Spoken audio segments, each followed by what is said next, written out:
Difficult situation বলতে আমরা বুঝি ক্ষুধা, দরিদ্রতা, বেকারত্ব, ব্যবসায় লস, অ্যাক্সিডেন্ট, বিপদ আপদ ইত্যাদিকে। কিন্তু আপনি জেনে অবাক হবেন যে লম্বা ডিজিটের ব্যাংক ব্যালেন্স, ভ্যালুয়েবল প্রপার্টি আর ফ্ল্যাগশিপ গ্যাজেট, কার ইত্যাদি এই সকল কিছু কিন্তু ডিফিকাল্ট সিচুয়েশনের কারণ হতে পারে।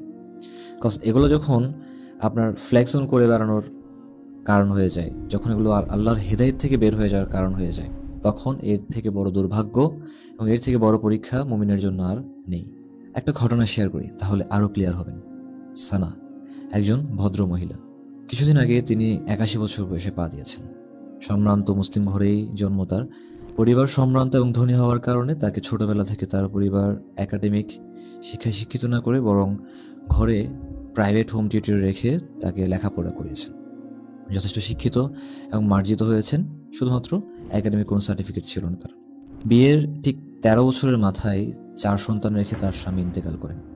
এমন সময় তিনি বুঝে উঠতে পারছিলেন না যে তিনি কি করবেন, কিন্তু তার আল্লাহর প্রতি ছিল অগাধ বিশ্বাস। এদিকে তার 4 ভাই ছিল সানার। তার 4 ভাই কিন্তু তার বোনের প্রতি যথেষ্ট কেয়ারিং ছিল।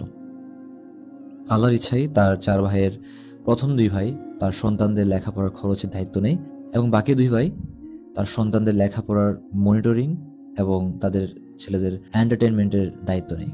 এভাবেই তারা তার ছেলেদেরকে লালন পালন করছিল। এ কারণে তার মামাদের ভালোবাসায় তার ছেলেরা কখনো তার বাবার কমতি বুঝে উঠতে পারেনি। আর এ কারণে সানা আল্লাহর প্রতি সবসময় কৃতজ্ঞতা আদায় করত যে আল্লাহ তার এই কমতিগুলো ফিল আপ করে দিয়েছে। আবার এদিকে তার মেজো ভাইয়ের ওয়াইফ মাহা, তার সব কিছুই ছিল, ধন সম্পদ, বাড়ি গাড়ি সবকিছু সে জীবনে পেয়েছে, কিন্তু সানার প্রতি তার ভাইয়ের এই সাপোর্ট সে সহ্য করতে পারতো না কখনো। অহংকার এবং ঘৃণায় ফেটে পড়তো।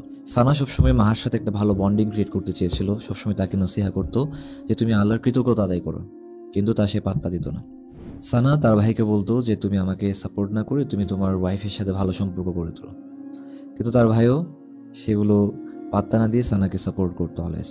একদিন সানা মাহাকে বলল যে তোমার এই সব কিছুর জন্য, তোমার যা কিছু তুমি পেয়েছো এর জন্য তুমি কৃতজ্ঞ হও আল্লাহর প্রতি। তখন মাহা প্রত্যুত্তরে বলে উঠলো, কেন, আমি কেন কৃতজ্ঞ হব? আল্লাহ আমাকে এমন কি দিয়েছে যে আমাকে কৃতজ্ঞতা আদায় করতে হবে, যেটা আমার জীবনে খুব স্পেশাল? এভাবে সময় গড়িয়ে যায় অনেক বছর। আজকে সানার সকল সন্তানরা ওয়েল এস্টাবলিশড, তাদের সুন্দর এবং সুখী পরিবার আছে এবং তারা তাদের মায়ের প্রতি যথেষ্ট কৃতজ্ঞ এবং সাপোর্ট করে তাদের মাকে।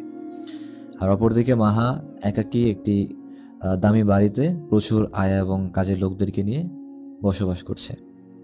সে এত ধন সম্পদ, এত আয়া, এত কাজের লোক, এত কিছু পাওয়া সত্ত্বেও তার বর্তমান জীবন এখন একাকী, কারণ তার প্রত্যেক সন্তান দেশের বাইরে বসবাস করে। বছরে একবারও তার মায়ের কাছে আসার বা তার মাকে দেখে যাওয়ার সময়ও তাদের হয় না। রিসেন্টলি মাহা একাকী তার রুমে মৃত্যুবরণ করে। এই ধরনের ঘটনা কিন্তু আমাদের সমাজে প্রচুর দেখা যায়। আপনি এটা দেখতে পারেন যে একজন বিখ্যাত চিত্রশিল্পীর শ্বশুর তার নিজ রুমে ডিপ্রেশনের কারণে, একাকিত্বের কারণে ফেসবুক লাইভে এসে নিজেকে নিজে গুলি করে। কত অসুন্দর পরিণতি! অথচ আপনি আল্লাহর প্রতি কৃতজ্ঞ থাকলে, আল্লাহর উপর বিশ্বাস রাখলে এত অসুন্দর পরিণতি হবে না কখনো। ডিয়ার ভিউয়ার্স, এই ঘটনা থেকে আমাদের শিক্ষা হলো 2 ধরনের সিচুয়েশনে অবশ্যই আল্লাহর উপর সুধারণা রাখা, বিশ্বাস রাখা এবং কৃতজ্ঞতা আদায় করা। প্রথমত হচ্ছে বাহ্যিক ডিফিকাল্ট সিচুয়েশন। সেটা হতে পারে, ধরেন আপনি ব্যবসা করছেন, ব্যবসায়ী লস খেয়েছেন, আপনার হঠাৎ করে চাকরি চলে গিয়েছে বা অ্যাক্সিডেন্ট করেছেন, অথবা পরিবারের মধ্যে কোনো ঝামেলা তৈরি হয়েছে, আপনার পরিবারের সর্বোচ্চ দায়িত্বশীল তিনি মারা গেছেন, অথবা আপনার যে কোনো ধরনের ডিফিকাল্ট সিচুয়েশন আপনার সামনে এসেছে, আপনি যা গেইন করতেছেন তা গেইন করতে পারছেন না, কোনো না কোনো বাধা বিপত্তি তৈরি হচ্ছে, ঠিক এই সিচুয়েশনটা।